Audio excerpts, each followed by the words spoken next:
And welcome to At Issue. Thank you so much for joining us. My name is H. Wayne Wilson.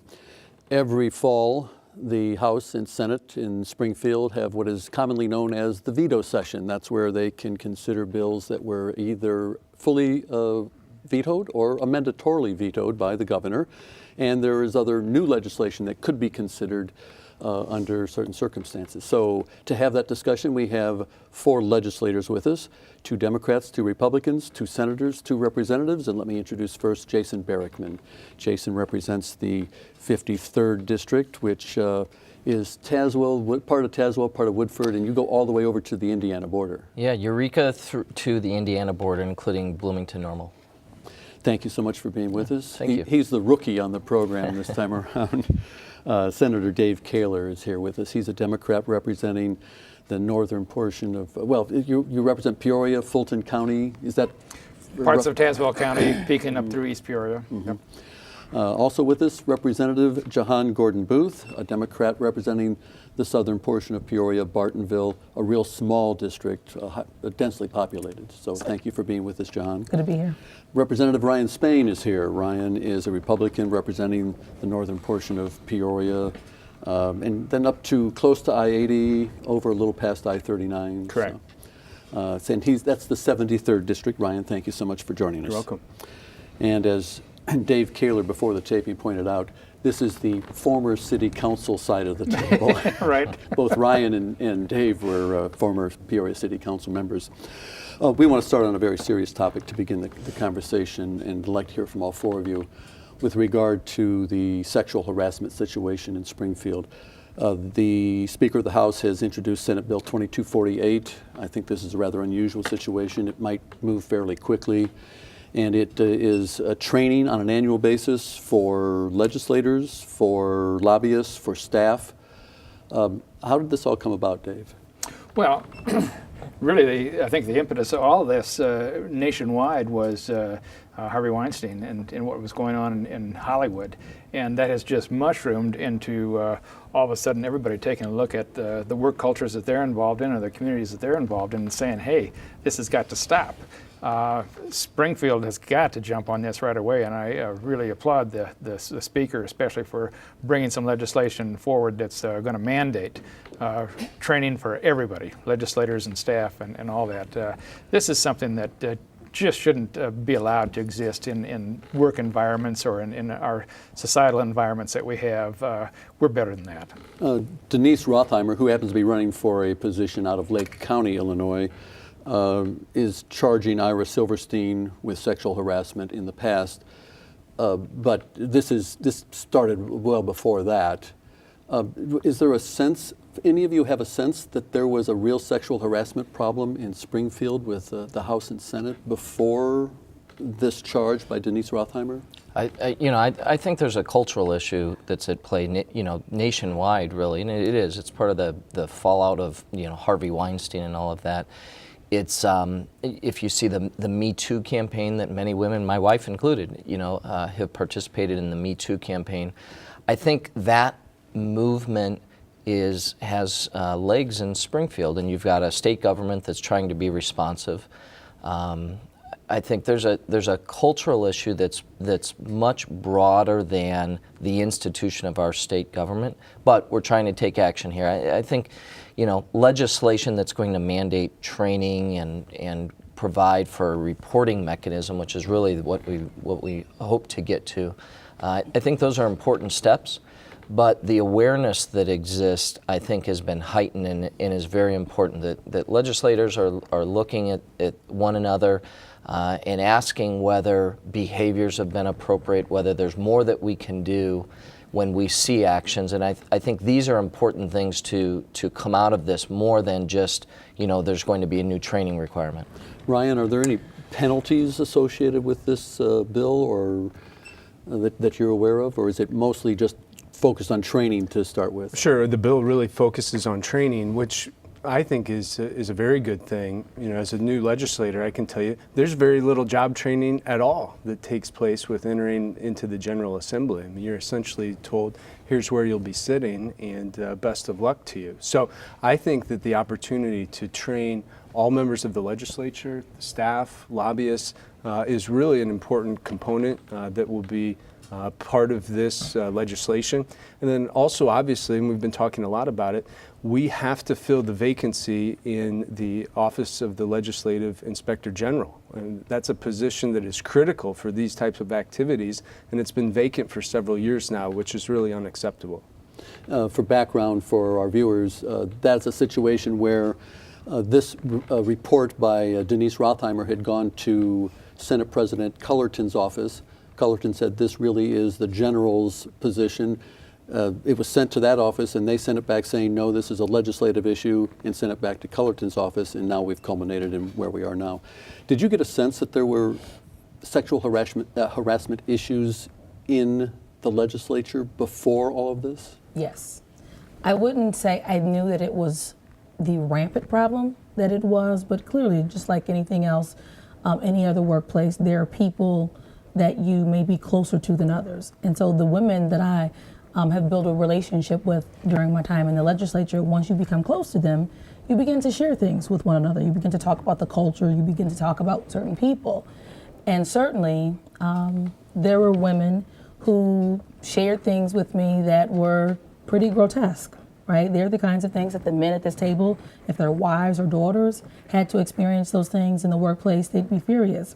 I must say that for me personally, I think that my experience has not been what some of the women that I've heard from, their experiences, but I think that most women have experienced sexual harassment or sexual discrimination of some sort in the workplace. And I think that we have to be mindful that, like anything else, there's a spectrum, right? There are things that, there are comments that people may make, but then there are actions that people take that often can even borderline criminal behavior. And I've heard of all of those things happening. I think one of the difficulties is defining what is sexual harassment, because we all have different personal zones. You know, don't get too close to me. I'm not comfortable when you're within 2 feet of me, and even between two men. So what defines sexual harassment? Is there a definition in this bill, or is that left to develop when the training starts? I think personally, if I could jump in right here. Sure. I think that we have to be mindful that, I think Senator Barackman spoke to this, certain cultures are created, right, and within any workplace where certain behaviors become acceptable. And so I don't think that we, necessarily need the PC police running around in between every single relationship between members of the opposite sex. I don't think that this is going to go that far, but I do think that we have to have a process in place so that when a person does feel that their personal space has been violated or their personal liberties have been violated, that there's actually a process, because clearly, as we've discussed this afternoon, for the last 3 years, there's been no one to even go to when these kinds of things would happen. And much like Hollywood, there's no HR department, right? So there's no clear-cut path for a young staffer, particularly a lobbyist, or even a legislator. If they felt uncomfortable in a situation with a man, there was no one for them to go to. One of the things, to be clear though, sexual harassment is illegal today. It's a criminal act to conduct sexual harassment today in Illinois and elsewhere, right? And so that's not going to change by this. I think what's going to change is that people hopefully become more aware of the circumstances that they're in our state government, and cognizant of the fact that in those roles, as a legislator, dealing with a constituent, if you think about the situation that's played out with Senator Silverstein, here is, someone came to him and said, I've got an issue, I've got a problem, I want you to sponsor legislation to remedy it. And in the context of that, which we're all in that context every day, that's what people do. They approach us and ask us to help them work on a problem. What I hope people become more aware of is in that setting, just in that setting alone, there is a position of authority, whether it be by a legislator to a constituent, maybe a legislator to a staff member, and we have to be cognizant that we're not abusing that authority, whether it's sexual harassment or not. We're in positions of authority where we need to make sure that we're acting accordingly so as not to commit a crime, that's sexual harassment, but also to make sure that we're acting in the professional manner that our constituents and the people of the state expect us to. Dave, you wanted to add? Well, this is why the vacancy in the Inspector General's office is such a problem, and why it needs to be corrected right away. And we were talking to some of us beforehand. You need to have a place where people, when they do feel like they've been put into a compromising situation, that they can go and take that complaint somewhere, and that complaint can be investigated. Right. And it has to be this neutral.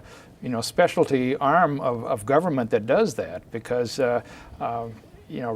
really sexual harassment I'll check with the lawyer here at the table, but it's in the eye of the beholder. If you feel you've been harassed and you feel uncomfortable, then that's a valid feeling, and that should be pursued in terms of how to stop that, how to remedy that. The position's been empty since 2014. The Inspector General's position's been empty since 2014. Is there going to be a quick movement to find somebody you bet. qualified? Yes. You bet. Yes. Because, and many of you may remember a legislator by the name of Tom Homer from Pekin. He was the general for, I think, 10 years or so. And he left and somebody else came in, and then it's been empty since 2014. So, Not to correct you, but it's from Canton. from Canton. I'm sorry, Canton. I knew that.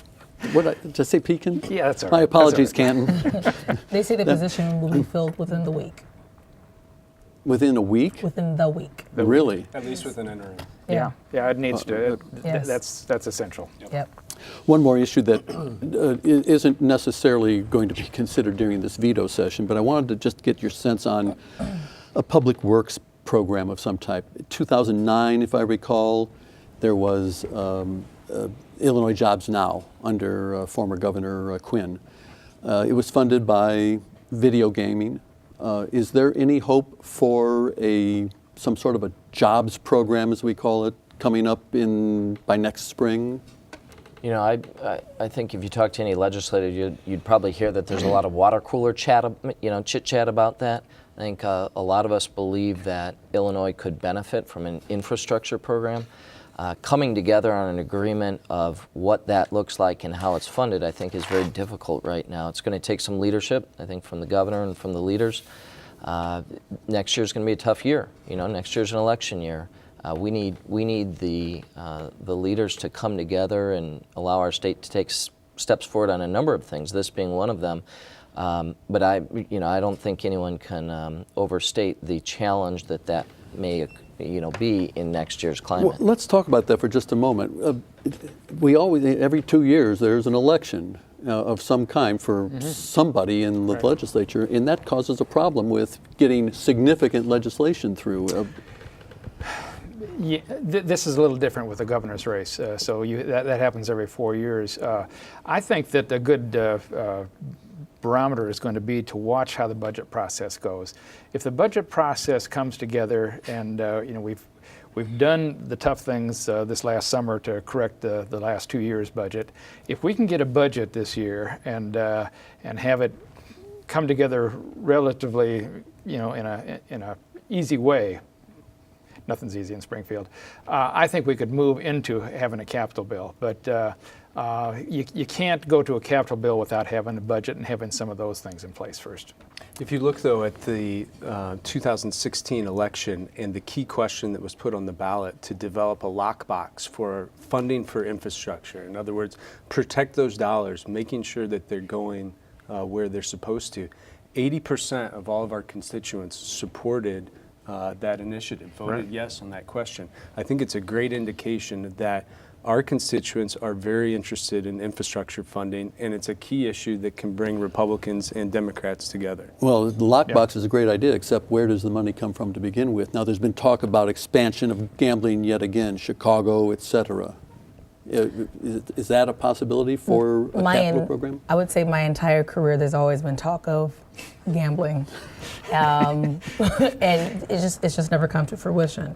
So we just have to keep giving it the college try. But I think that the most that we can do is continue to keep the conversation alive, continue to push our caucus leaders to continue those conversations, but also the folks that are outside of this process also have to continue to talk about the state of the construction projects that aren't happening. To be quite honest with you, I was talking with some contractors from the northern region, and I was just sharing with them the possibility of hopefully we would get something sooner rather than later.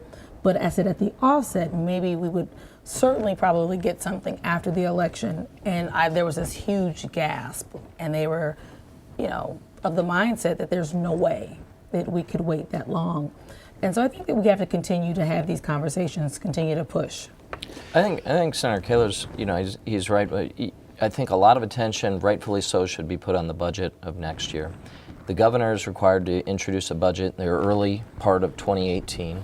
And there's probably, there's two paths for which that may go, right? Either the governor is going to put out a budget that's going to attract bipartisan support and enable it to become law, or certain Republicans may break from caucus and work with Democrats on a budget, or you've got a stalemate where Democrats have one proposal and Republicans have another. Whatever the scenario looks like next year, I think Dave's right. That if you're looking to interpret the cards, I'd look at that as a key indicator to whether or not we're going to come together on agreements on a whole sort of things. But and I just drove to my home state of South Dakota just not too long ago, and I just got back from Cleveland, where my wife is from. Every state that I went through has cheaper gas prices than Illinois.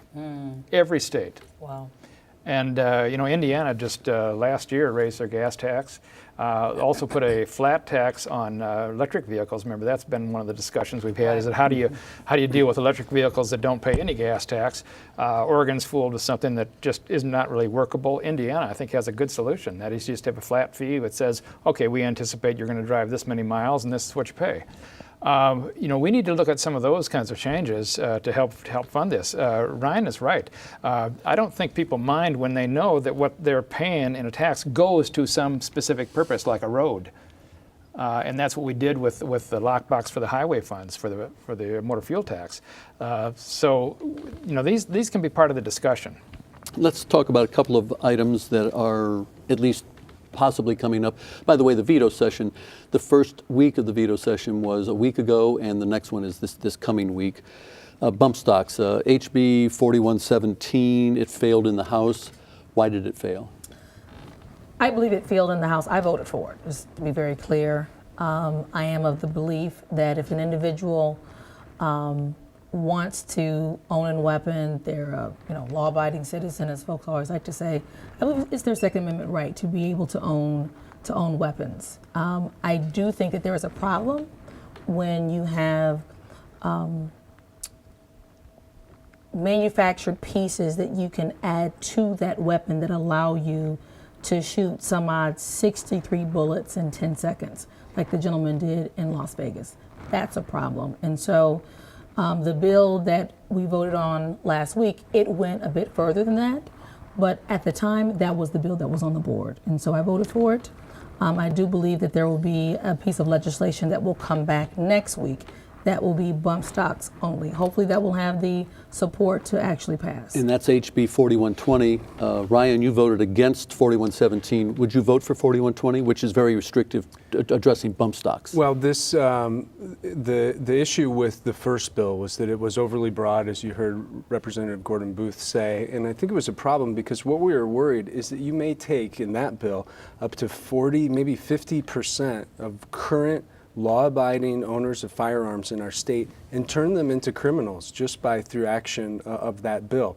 And so we're waiting for analysis to understand what the implications would be on bump stocks. But I think you have heard understanding in the state of Illinois within the House Republican caucus and other Republican leaders have saying, bump stocks are an issue. They deserve some consideration, but we need to be careful that we're not going much further than that. And so the bill that was presented last week that failed, with all Republicans voting against, a number of Democrats voting against, it was a bill that went too far and really likely wasn't designed to pass in the first place. Let's turn to SB 1905. That's it would have prohibited the creation of local communities creating right-to-work areas. We are familiar with, I think there's 24 states in the country that are right-to-work states. Illinois is not one of them. So this would have prohibited any organization, any municipality from creating one. The Senate overrode the veto. You voted against, you voted for. Why did you vote yes? Well, I think it's very important to have a consistent set of laws throughout the state.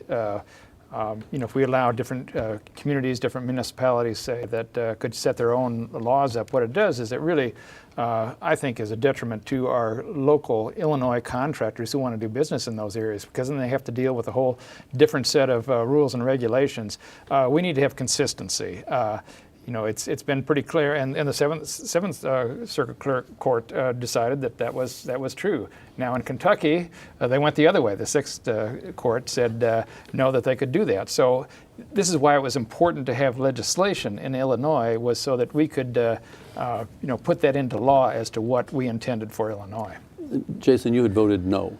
Yeah, I think we're, as a state, we're burying our head in the sand on this. You look at our surrounding states, places like Michigan and Indiana and Wisconsin, they're attracting jobs, lots of jobs. Within the manufacturing sector alone, tens of thousands of jobs are being located in some of our neighboring states.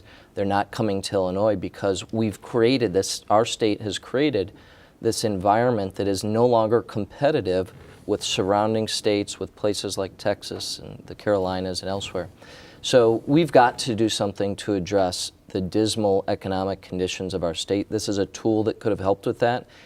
There's some federal lawsuit that's ongoing that would be impacted by an override of this. I think that's of concern. It's an issue about local control, and there's a criminal, even a criminal component was made a part of this legislation, that if municipalities would enact this, this legislation could impose criminal penalties on those involved. So to me, this was another example of an overreach by our government, and certainly doesn't attempt to address the economic conditions of our state. It was overridden in the Senate. It failed by one vote of an override. You voted no.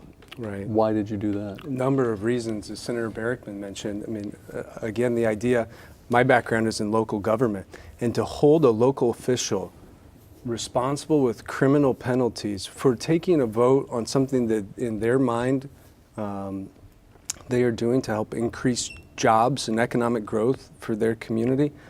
I'm just really in awe that we would ever even put something like that up for consideration in our state. Illinois has a jobs problem. We are lagging behind all of our surrounding states in terms of job creation. And if you look at what our trajectory has been as a state, you know that our track record is very poor. So local control is an important issue. Giving opportunities to spur economic growth in Illinois is what we have to be focused on with laser-like accuracy. And we've done a bad job of it in Illinois for the last several years. I mentioned that it failed by one vote. It got 70, it needed 71. Yes. Might it come back up for another vote? We'll have to wait and see. I did vote for it because I do think that it, like my Democratic colleague in the Senate, I do believe that it is important to have consistency across the board. And I think that it's, we can split hairs on why Illinois has lagged behind some of our neighboring states, but I know certainly that our neighboring states have not gone 3 years without a budget, right? And so the fact that businesses are looking for stability, they're looking for consistency, they're looking for a strong, their employees would want a strong school system. Those are all areas that we've been lacking in for at least the last 3 years under this leadership. And so I dare say the fact that we now actually have a functionable a budget in place, that the senator and I did work very hard to put together and put very difficult votes on in order to put our state on the right track. We do have work that we must continue to do, but in my opinion, this was not the right decision for Illinois. We have about 90 seconds left. This is a big issue. This is a big issue because it really talks about the future direction for Illinois. And I hear from contractors, I mean, set unions aside. Unions certainly are for keeping Illinois the way it is. But if you talk to contractors, the biggest thing that they fear is if we go to a right-to-work state, that what happens is we open the doors to all the non-union, out-of-state contractors coming in and taking their jobs. Now, I think we owe something to the businesses that exist here year in and year out and pay taxes and hire skilled tradespeople to do their work. This would be very disruptive for business in this state. I think you that's got 10 seconds. That's a very fair point. But if there can't be consensus on this issue, let's lead together in consensus to do other things that would be helpful to the business community. Workers' compensation reform, property tax reform. There are other tools that we can use to tackle And these we were going issues. that way in the Senate with the grand bargain until the governor pulled the rug on the whole thing. And I'm going to pull the rug on this conversation because we've run out of Just like time. that good. Sorry, there's so much more that's going on in Springfield. We'll have to have you come back and maybe expand the conversation to an hour. Thank you so much to Senator Jason Barrickman of Bloomington, to Representative Jahan Gordon Booth of Peoria, also to Senator Dave Kaler of Peoria, and to Representative Ryan Spain of Peoria. Thank you all for being with us on that issue. We'll be back next week with another issue, and that will be issues involving Bloomington and Normal, as we have the mayors, Chris Koos and Terry Renner, on this program. Join us then.